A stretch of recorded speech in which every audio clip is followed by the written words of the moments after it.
You destroyed my pond? Now watch as your houses sink into the mud. I warned them. I showed them the evidence. But Karen and her HOA minions ignored me.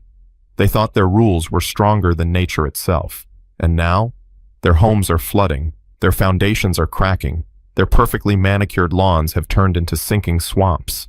I stood there, watching as Karen screamed, her house collapsing inch by inch into the mud. Richard begged for help, his designer shoes submerged in filthy water. "You told us this wouldn't happen," homeowners shouted. "You lied to us." But I had already told them the truth. Water always follows the path of least resistance. And this time, that path led straight to their front doors. Where are you watching from? Drop a comment below. For more Karen stories where karma strikes hard, hit that subscribe button now. The soft gurgling of water and the shimmering ripples of my koi pond had been my sanctuary for over a decade. Nestled in the backyard of my home in Riverstone Heights, the pond wasn't just a decoration. It was a living, breathing ecosystem. Vibrant koi fish glided beneath the surface, their scales flashing gold and crimson as they danced through the clear water. Tiny turtles sunned themselves on the flat rocks at the edges, while dragonflies hovered lazily above the surface. The pond's gentle trickle had a calming rhythm, a soothing hum that washed away the stress of the world. This was my escape. After long days fixing pipes and repairing leaks for other people, I would come home, sink into my patio chair, and let the serenity of the pond quiet my mind. It was more than just a water feature. It was a symbol of balance, of nature coexisting with man. "Mr. Jackson! Hey, Mr. Jackson!" I turned to see Timmy and Sarah Thompson, two neighborhood kids, standing at the edge of my property, waving enthusiastically. "Can we feed the fish today?" Timmy called out, clutching a small container of food pellets. I smiled, nodding. "Of course, just be gentle. They like to take their time." The kids giggled as they kneeled by the water, carefully dropping the pellets and watching in delight as the koi surfaced, mouths gaping, snatching up the food. I had seen this scene countless times, but it never got old. What did, however, was the letter waiting for me in my mailbox later that evening. Thick, cream-colored paper, an official-looking header. Maple Valley Homeowners Association. I frowned. Our neighborhood had never had an HOA before. Flipping open the envelope, I scanned the contents. New regulations, mandatory fees, strict landscaping rules. And then, at the bottom, a chilling sentence. All water features must be approved and in compliance with HOA safety standards. Unauthorized water features must be removed within 30 days. My heart pounded. They were talking about my pond. A sense of dread curled in my stomach as I stared at the paper. This was my home, my land. How could they just decide, out of nowhere, that I couldn't keep the very thing that made this place feel like mine? I had no idea that this letter was just the beginning of war. I tossed the letter onto my kitchen table, my fingers gripping the edge of the counter as frustration built inside me. Who the hell did they think they were? My pond had been here for over a decade, untouched, unbothered. It was part of my home, part of the land itself. Now, some self-appointed bureaucrats thought they could waltz in and erase it with a single sheet of paper. I wasn't about to roll over. The next morning, I called the number listed at the bottom of the letter. A woman with a robotic tone answered. "Maple Valley Homeowners Association, this is Karen Westfield, Community Standards Director.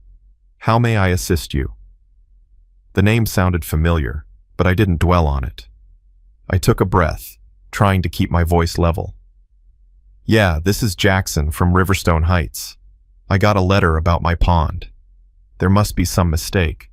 This neighborhood never had an HOA before." A brief pause, then a polite but clipped reply. "Oh, Mr. Jackson. Yes, Riverstone Heights has now been incorporated into Maple Valley HOA following a successful vote among property owners. All residents are required to adhere to our community guidelines." I clenched my jaw. I never voted for this. 75% of homeowners agreed, which activated the binding clause in your property deed. That made me pause. I had owned my house for years, long before these HOA enforcers ever set foot here. But if there was a hidden clause allowing this takeover, then legally, I might already be trapped. I refused to back down. Look, this pond has been here for 11 years. It's not some hazard. It's a functioning ecosystem. There's nothing unsafe about it. Karen let out a small, condescending chuckle. That's not how the board sees it. Before I could argue, she continued, "We'll be reviewing your property at our next HOA meeting. If you'd like to discuss this further, feel free to attend. Thursday night, 7 p.m. at the community center. Have a great day." The call cut off. I stared at my phone, my pulse hammering. HOA meeting? Fine, I'd be there. The community center was packed. I recognized a few neighbors, all of them looking as uneasy as I felt. Most of us hadn't even heard of this HOA until now. At the front of the room stood a man in an expensive suit, Richard Westfield, HOA president. Beside him, smug as ever, was Karen, the same woman from the phone call. "We're excited to welcome Riverstone Heights into the Maple Valley HOA," Richard announced, his voice dripping with false enthusiasm. "Together, we'll enhance property values and create a more harmonious community." I clenched my fists. This wasn't about community. This was about control. The meeting dragged through pointless discussions, mailbox uniformity, approved fence heights, before Karen finally clicked to the next slide in her PowerPoint. A picture of my backyard. "This brings us to safety concerns," she said smoothly. "This unauthorized water feature violates HOA regulations and must be removed within 30 days. I shot to my feet. "That's not an unauthorized water feature. It's my pond. And it's been there longer than this HOA. Karen smiled, but there was nothing kind behind it. "Unfortunately, Mr. Jackson, our guidelines prohibit open bodies of water without proper approval. Ponds attract mosquitoes, pose drowning risks, and encourage wildlife that could be hazardous to our residents." I heard a scoff from the audience. Mrs. Thompson, Timmy and Sarah's mother, stood up beside me. "My kids play there all the time. There's nothing dangerous about it." Karen turned her gaze toward her, eyes sharp. "Do you have liability insurance covering potential accidents on Mr. Jackson's property?" The room went silent. This wasn't about safety. This was a power move. Richard cleared his throat. "The board has reviewed this matter thoroughly. Mr. Jackson, we need the pond drained by the deadline, or fines will begin accruing. That is final." I looked around at my neighbors. Some nodded hesitantly. Others looked away. I could see it in their faces. Fear. They weren't just worried about my pond. They were afraid of what would happen if they spoke out. Karen's lips curled into a satisfied smirk. They thought they had won. They had no idea what they had just started. I left the HOA meeting with my blood boiling. The sheer arrogance of Karen and Richard was infuriating, but what unsettled me more was the silence of my neighbors. They knew this was wrong. They knew the HOA was overstepping, yet fear had them paralyzed. But not me. They wanted a fight. They were about to get one. The next morning, I went straight to my backyard, standing at the edge of my now illegal pond. The koi moved lazily beneath the surface, completely unaware of the battle unfolding over their home. I crouched down, running my fingers through the cool water. There had to be a way to fight this. That's when something caught my eye. A faint ripple, even though there was no breeze. Frowning, I stood up and followed the water's edge, tracing the small movement. Then I saw it, a slow trickle of water feeding into the pond from beneath a section of rocks. I had always assumed the pond was completely self-contained, but now, something wasn't right. I ran inside, dug through my old home documents, and pulled out my property survey. I had never paid much attention to it before, but now I studied it carefully. The pond had always been there, but there was no mention of an external water source. So where was this water coming from? There was only one way to find out. I grabbed a shovel and a flashlight, then made my way upstream, tracing the water's path past the property line and into the wooded area beyond. The further I walked, the more I realized the stream leading to my pond wasn't just runoff from rain. It was part of something bigger.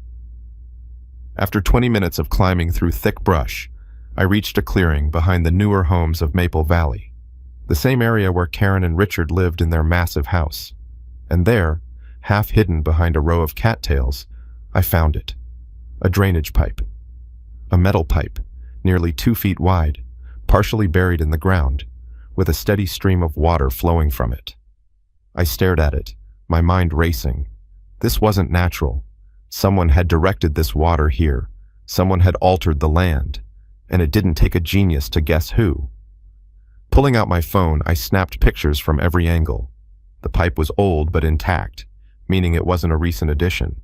But if this water was being funneled into my pond, where was it originally supposed to go?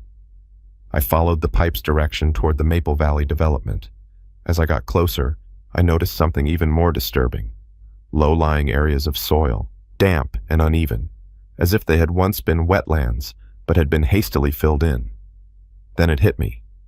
The developers had built over natural wetlands, and instead of properly managing the water flow, they had rerouted it straight into my backyard.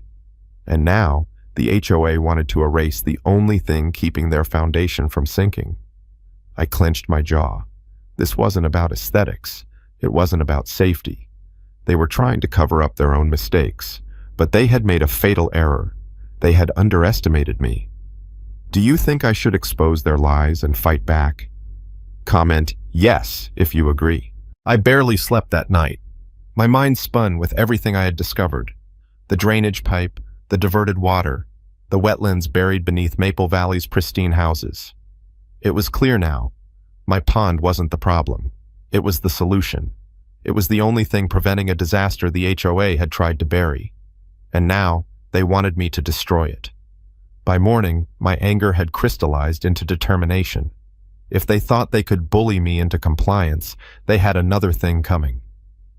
Then I saw the truck parked in front of my house. 2 men in polo shirts stood at my property line, clipboards in hand, wearing matching Maple Valley HOA badges. And there, standing beside them like a queen overseeing her domain, was Karen Westfield. I stepped onto my porch, arms crossed. "Can I help you?" Karen turned, flashing her signature artificial smile. "Mr. Jackson, good morning. We're conducting an official property inspection." I clenched my teeth. Didn't realize I needed an inspection for my own damn backyard. Karen's smile never wavered.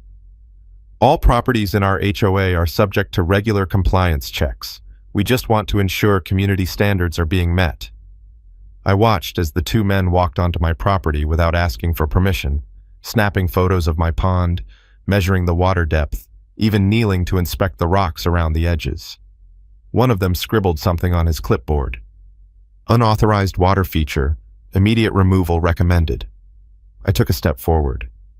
"That pond has been here longer than this HOA. You can't just waltz in here and tell me to tear it out." Karen sighed dramatically. "Oh, Mr. Jackson, I do wish you'd understand. This isn't personal. It's about keeping our neighborhood safe and well-regulated. An open body of water like this," she gestured vaguely at my pond, "attracts all sorts of liabilities." I laughed coldly.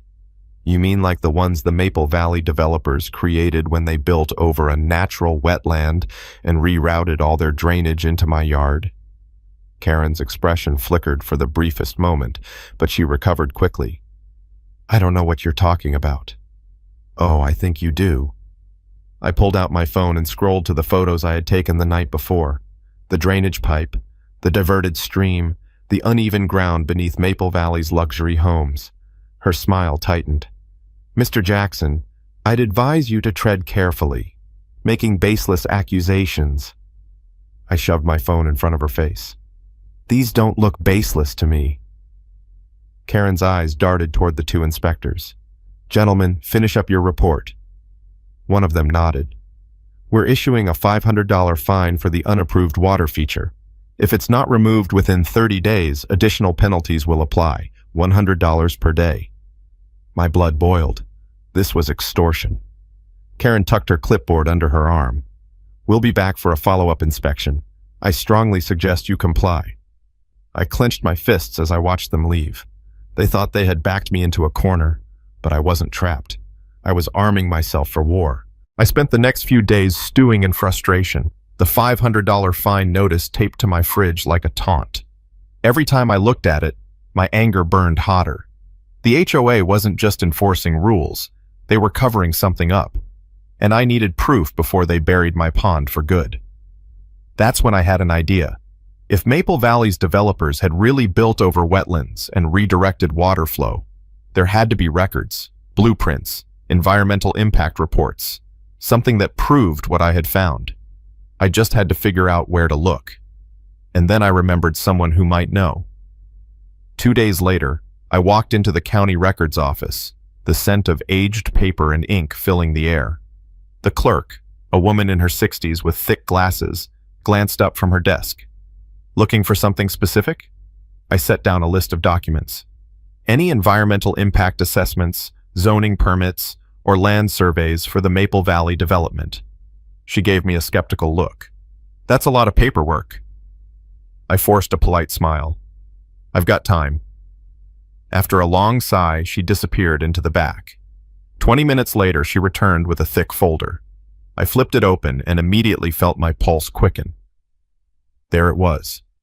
A 1967 geological survey showed wetlands across the entire region where Maple Valley now stood.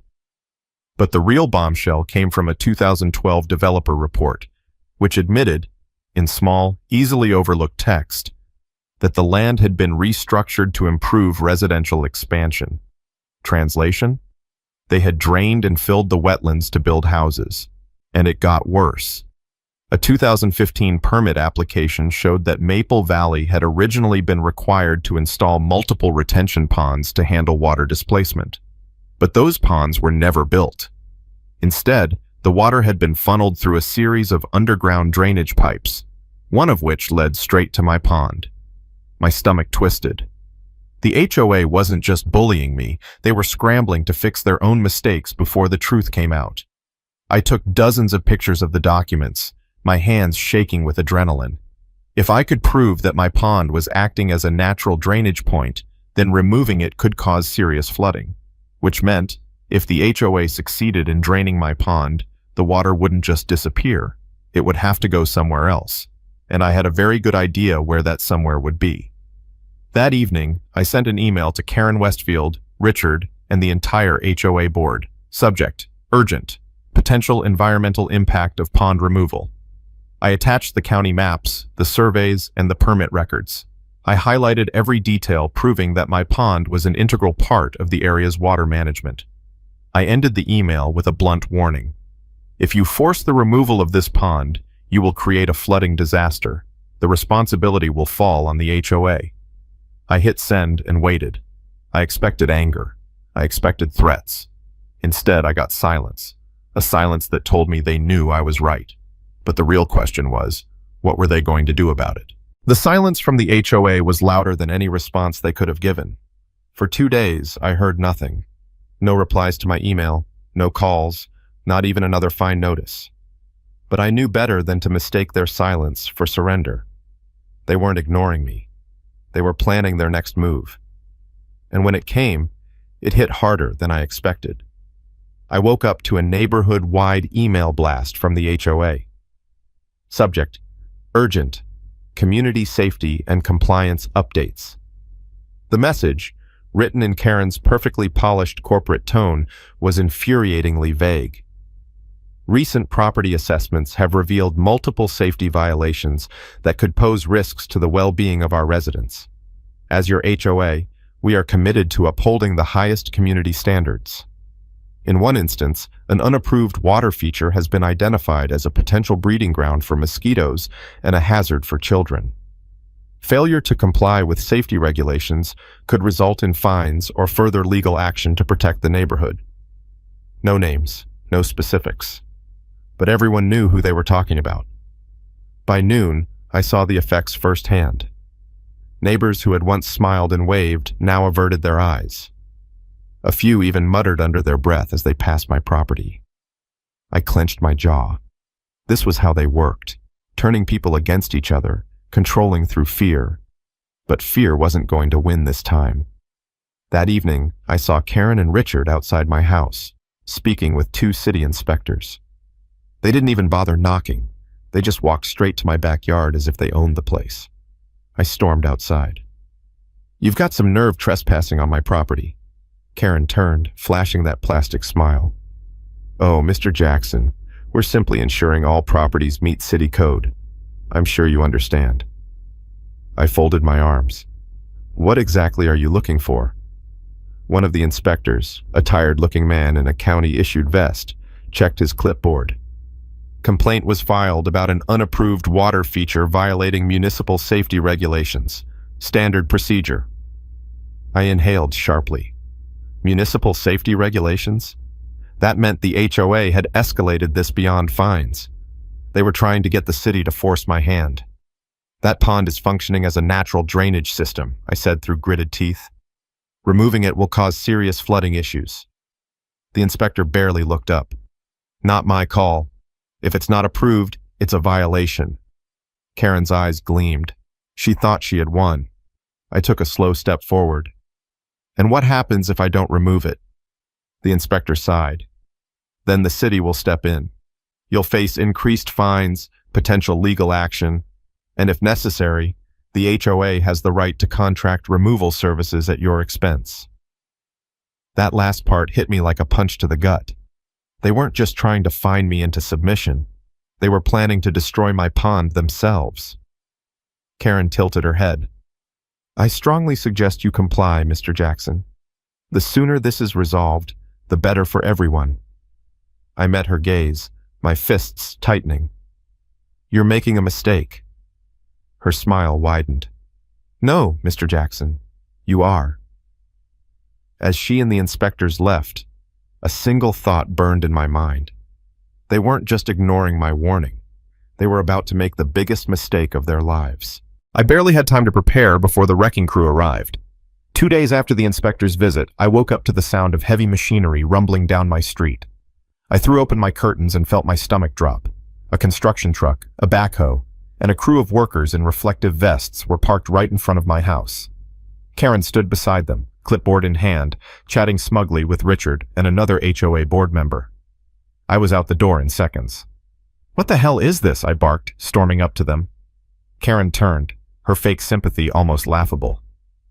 Mr. Jackson, your removal deadline has passed. Since you failed to comply, the HOA has contracted a removal service to take care of it for you. I could barely hear her over the roaring of the backhoe's engine as one of the workers climbed into the cab. He shifted gears, moving the massive steel arm toward my backyard. Get that thing off my property, I shouted. You forfeited your right to protest when you refused to follow regulations. Richard chimed in smoothly. Don't worry, this is being handled professionally. Professionally? My voice was nearly a growl. You have no idea what you're about to do. Karen sighed, flipping through her clipboard. It's just a pond, Mr. Jackson. Nothing more. Nothing more. I could feel my pulse pounding in my ears as the backhoe lurched forward, rolling over the edge of my lawn. The moment those wheels touched the grass, I snapped. I bolted toward the machine, planting myself between it and my pond. Move, the operator called, barely looking at me. Not a chance, I shot back. You're trespassing, and if you so much as scratch my property, I'll have every one of you in court. Karen sighed dramatically. Mr. Jackson, please don't make this difficult. Get off my land, Richard motioned to one of the other workers. Call the sheriff. The tension hung thick in the air, but before the worker could pull out his phone, another voice rang out. Mr. Jackson! I turned to see Timmy and Sarah Thompson standing with their mother at the edge of my property. The kids' eyes were wide with fear, their small hands gripping their mother's sleeves. Sarah looked up at me, voice trembling. Are they really taking the pond? Mrs. Thompson, her expression tight with frustration, marched toward Karen. My kids have played here for years. That pond is perfectly safe. This is absurd. Karen's expression didn't change. I'm sorry, Mrs. Thompson, but the board has already made its decision. I felt a lump form in my throat as I looked back at the pond. The koi fish gliding just below the surface, the dragonflies skimming across the water. They were about to destroy something beautiful, and there was nothing I could do to stop it. The sheriff arrived 20 minutes later. He sided with the HOA. I was forced to stand there, helpless, as the backhoe's metal arm tore into the earth, breaking apart the stones, draining the water, and uprooting years of life in mere minutes. By sunset, my sanctuary was gone. Karen and Richard shook hands with the foreman before leaving, satisfied. They thought they had won. They had no idea what they had just set in motion. The absence of my pond felt like a wound. For 11 years, it had been the heart of my backyard, a sanctuary, a thriving ecosystem, a place where neighbors gathered. Now, it was nothing but a crater of lifeless dirt, dried up mud clinging to the exposed rocks where water once shimmered. Karen and Richard had celebrated their victory, but they had no idea what they had done. And soon, neither would they. The sky darkened 3 days after the destruction. The news warned of an incoming storm, one of the strongest of the season. Heavy rain, possible flash flooding. Normally, I wouldn't have thought much of it. Before, the pond would have absorbed most of the runoff. But now there was nothing to stop the water. As I stepped outside, I saw the first signs of what was coming. The soil in my yard, usually firm, felt damp beneath my boots. Water pooled in small depressions across the lawn, unable to drain properly. Even my driveway, which had never had issues before, had tiny streams of water trickling toward the street. A pit formed in my stomach. This wasn't just my yard. I turned my gaze toward the hill where Karen and Richard's house stood, along with the other Maple Valley elites. The rain hadn't even started yet, and the ground near their homes already looked unstable. I grabbed my phone and pulled up the old county survey maps I had saved from my research. My fingers traced the lines, underground water channels, buried wetlands, all leading to one conclusion. The pond had been the only thing controlling the natural water flow in the area. Without it, the water had to go somewhere else. And I had a damn good idea where it was heading. That night, the storm hit hard. Rain pounded against my roof, rattling the windows. Wind howled through the trees, bending branches under its force. I could hear the roar of water rushing through the streets, drains struggling to keep up. Then, just after midnight, my phone buzzed. Elaine Wong, neighbor. Check your street, now. I threw on my jacket and stepped onto my porch. My breath caught in my throat. The main road leading up to Maple Valley was flooded. Not just pooled water, but a raging current, pouring downhill like a river. I grabbed my flashlight and hurried toward the source. As I reached the corner of Maple Drive, I saw a group of homeowners standing outside in their raincoats, panic on their faces. And at the center of it all, Karen and Richard. Their perfectly manicured front lawn had transformed into a swamp. Water was bubbling up from the ground, pouring over their driveway, seeping toward their foundation. Richard was shouting into his phone, voice nearly drowned out by the storm. I could guess what he was saying, calling emergency services, demanding someone fix the flooding. But no one could. Because this wasn't a random infrastructure failure. This was nature reclaiming what they had stolen. Karen's frantic gaze landed on me, her eyes wide with disbelief. I didn't say a word. I just watched as the floodwaters kept rising. The absence of my pond felt like a wound. For 11 years, it had been the heart of my backyard, a sanctuary, a thriving ecosystem, a place where neighbors gathered. Now, it was nothing but a crater of lifeless dirt, dried up mud clinging to the exposed rocks where water once shimmered. Karen and Richard had celebrated their victory, but they had no idea what they had done. And soon, neither would they. The sky darkened 3 days after the destruction. The news warned of an incoming storm, one of the strongest of the season. Heavy rain, possible flash flooding. Normally, I wouldn't have thought much of it. Before, the pond would have absorbed most of the runoff. But now there was nothing to stop the water. As I stepped outside, I saw the first signs of what was coming. The soil in my yard, usually firm, felt damp beneath my boots. Water pooled in small depressions across the lawn, unable to drain properly. Even my driveway, which had never had issues before, had tiny streams of water trickling toward the street. A pit formed in my stomach. This wasn't just my yard. I turned my gaze toward the hill where Karen and Richard's house stood, along with the other Maple Valley elites. The rain hadn't even started yet, and the ground near their homes already looked unstable. I grabbed my phone and pulled up the old county survey maps I had saved from my research. My fingers traced the lines, underground water channels, buried wetlands, all leading to one conclusion. The pond had been the only thing controlling the natural water flow in the area. Without it, the water had to go somewhere else.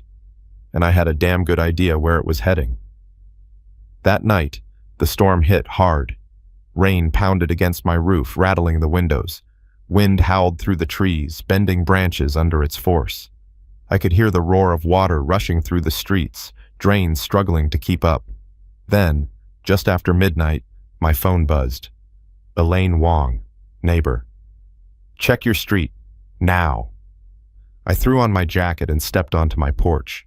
My breath caught in my throat. The main road leading up to Maple Valley was flooded. Not just pooled water, but a raging current, pouring downhill like a river. I grabbed my flashlight and hurried toward the source. As I reached the corner of Maple Drive, I saw a group of homeowners standing outside in their raincoats, panic on their faces. And at the center of it all, Karen and Richard. Their perfectly manicured front lawn had transformed into a swamp. Water was bubbling up from the ground, pouring over their driveway, seeping toward their foundation. Richard was shouting into his phone, voice nearly drowned out by the storm. I could guess what he was saying, calling emergency services, demanding someone fix the flooding. But no one could. Because this wasn't a random infrastructure failure. This was nature reclaiming what they had stolen. Karen's frantic gaze landed on me, her eyes wide with disbelief. I didn't say a word. I just watched as the floodwaters kept rising. Karen and Richard's house was falling apart before their eyes. But the disaster wasn't stopping at their doorstep. The floodwaters were still rising, carving new paths through the streets of Maple Valley, seeping into basements, swallowing manicured lawns whole. The destruction spread like a slow-moving avalanche, methodical and unstoppable. And just like that, the panic set in. Homeowners who had once ignored me, who had sided with the HOA, who had believed their empty promises of community safety, were now standing in knee-deep water, yelling into their phones, demanding help from a system that had already failed them. But no amount of shouting could turn back the flood.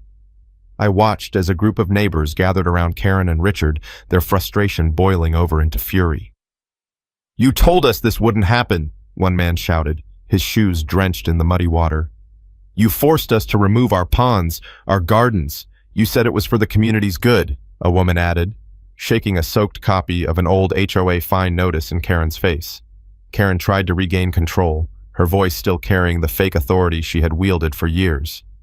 "This is a city infrastructure failure," she snapped. "We are handling it," I scoffed. "Handling it? You don't even understand it." She turned to me, eyes burning. "Don't you dare act like you know more than we do." I folded my arms, letting the silence stretch. "I don't need to act. I told you this would happen. I warned you, and you ignored me." Richard had been eerily silent up until now, but when he finally spoke, his voice cracked with desperation. "What do we do?" That was it. That was the moment they lost. The great HOA president, the man who had fined people for the wrong shade of paint, who had stolen thousands from residents under the guise of property protection, was now asking me for help. I looked him in the eye. "You want to fix this? Start by admitting you screwed up." More murmurs rippled through the crowd. Homeowners who had stayed silent for years were finally speaking up. "My basement is completely flooded," someone called. "Mine too. Insurance won't cover it." Why weren't we warned about this? I took a step forward. Because they knew. Karen's face went white. I pulled out my phone, scrolling to the photos I had saved, the county records, the buried drainage reports, proof that Maple Valley had been built on wetlands, proof that the HOA had ignored the risks. I held my phone up for everyone to see. They didn't just make a mistake, they covered it up. Karen opened her mouth, to lie, to deflect, to twist the truth like she always did. But this time, no one was listening. The flood had washed away more than just their property values. It had washed away their power. The storm raged through the night, a relentless downpour that had no mercy. By the time dawn broke, Maple Valley was drowning. I stood at the edge of the flooded street, rain still dripping from my jacket, watching the destruction unfold. This wasn't just a little backyard pond issue anymore. This was a full-blown disaster. Across the neighborhood, driveways were submerged, basements were flooding, and panicked homeowners were scrambling to salvage whatever they could. But the worst of it, Karen and Richard's house. I walked toward the hill where their pristine home once sat untouched by consequence, my boots sloshing through ankle-deep water. Now, it was a different story. Their lawn, once perfectly sculpted, was a mud-covered swamp, water bubbling up like a spring from beneath their foundation. Deep cracks had begun to form along their walkway, and I could see the unmistakable signs of the earth shifting beneath their house. Richard was outside, knee-deep in floodwater, his expensive loafers completely ruined, yelling at a contractor over the phone. His face was red with fury, but his voice carried an undercurrent of panic. Karen stood frozen on the porch, arms wrapped around herself, eyes darting between the destruction and the rising water. When she finally saw me, her face twisted into something between anger and desperation. "You! This is your fault!" she shrieked, pointing a trembling finger at me. I let out a sharp laugh. "My fault? You're the ones who drained the only thing keeping this water in check." "That pond was a hazard," she snapped, her voice cracking. I gestured to her sinking front yard. "And what would you call this? Because it looks a hell of a lot more dangerous than my pond ever was." A loud crack cut through the chaos. We all turned toward the sound. The foundation of their house had split. A deep fracture ran from the corner of the building down to the driveway, and with every second, the water seemed to pull at it, eager to consume what stood in its way. Richard's face went pale. "Oh my God." I almost felt bad for them. Almost. Because this wasn't bad luck. This was physics.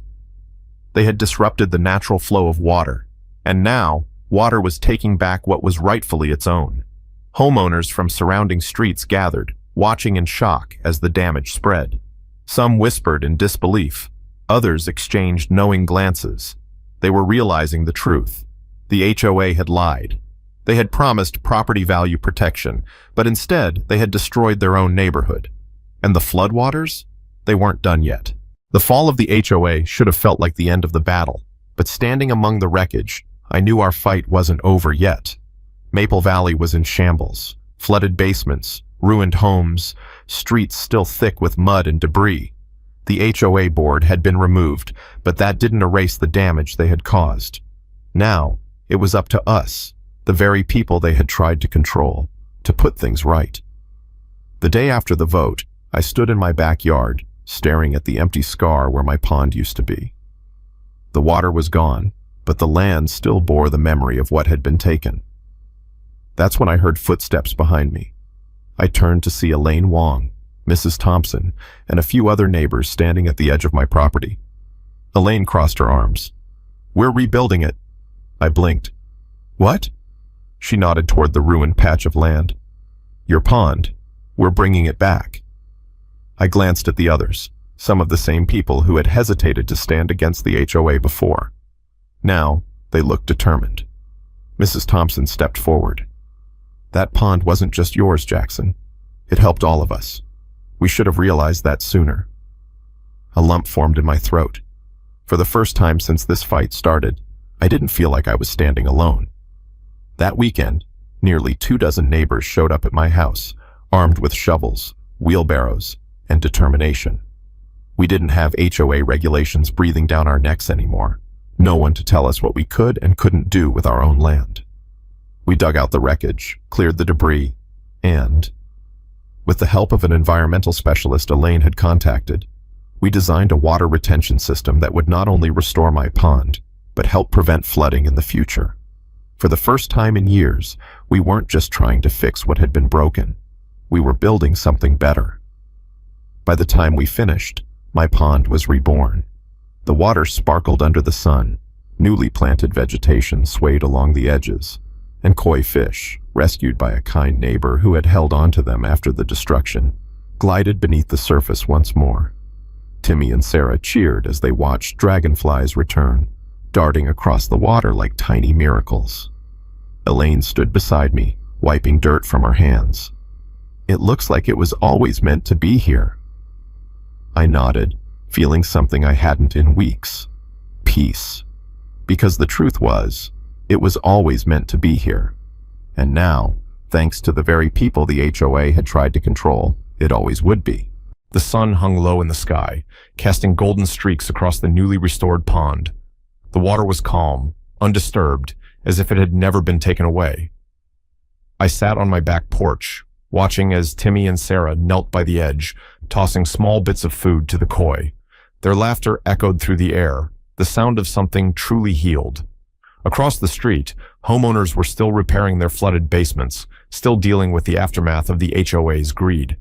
Insurance companies refused to cover most of the damages, and some residents were even considering legal action.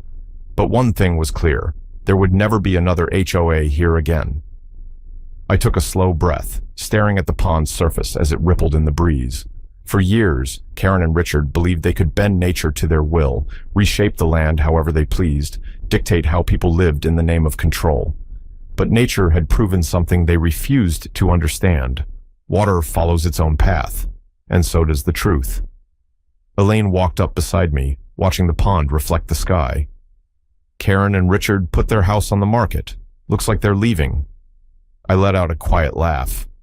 Figures, she smirked. But they left something behind. I turned as she pulled a wooden sign from behind her back, placing it by the pond. The words, carved deep, read, "Nature is not a danger. It is a teacher." I smiled. The lesson had been learned, and a month had passed since the floodwaters receded, but the lesson they left behind remained. The HOA was gone, its power washed away just like the illusion of control it had once held. Karen and Richard's house sat empty, a for sale sign swaying in the wind. No one in the neighborhood missed them. What we had gained in their absence was something far greater than what they had ever promised: community. Neighbors who had once kept to themselves now worked together, planting rain gardens, reinforcing natural drainage paths, and restoring what had been lost. The land had always known what it needed. We had just needed to listen. One afternoon, as I stood by my pond, watching the koi glide effortlessly beneath the water, Elaine approached, a knowing smile on her face. "So, what now?" she asked, glancing at the peaceful scene before us. I thought for a moment, then shrugged. "We take care of this place. We protect it." She nodded, satisfied. "Funny how it all worked out, huh?" I smirked. "Funny how nature always wins." A dragonfly hovered over the water, its wings catching the sunlight, and I knew this wasn't just a victory, it was a reminder. We had spent so long trying to control nature, trying to force it into neat little rules and regulations. But nature doesn't follow rules, it follows balance. And this time, we had finally chosen to follow it too. In the end, Karen and her HOA thought they could control everything, but nature doesn't follow HOA bylaws. They drained my pond, believing they were solving a problem, but instead, they created a disaster that drowned their own empire. They wanted power, but they ignored the truth. And the truth is simple: you can't fight nature and expect to win. Now, my pond is back, stronger than ever. The HOA is gone, the neighborhood is free, and balance has been restored. So tell me, do you think karma served them right? Comment "justice" if you agree. And if you love Karen's stories where the bad guys get exactly what they deserve, smash that like button, hit subscribe, and turn on notifications so you never miss a new video.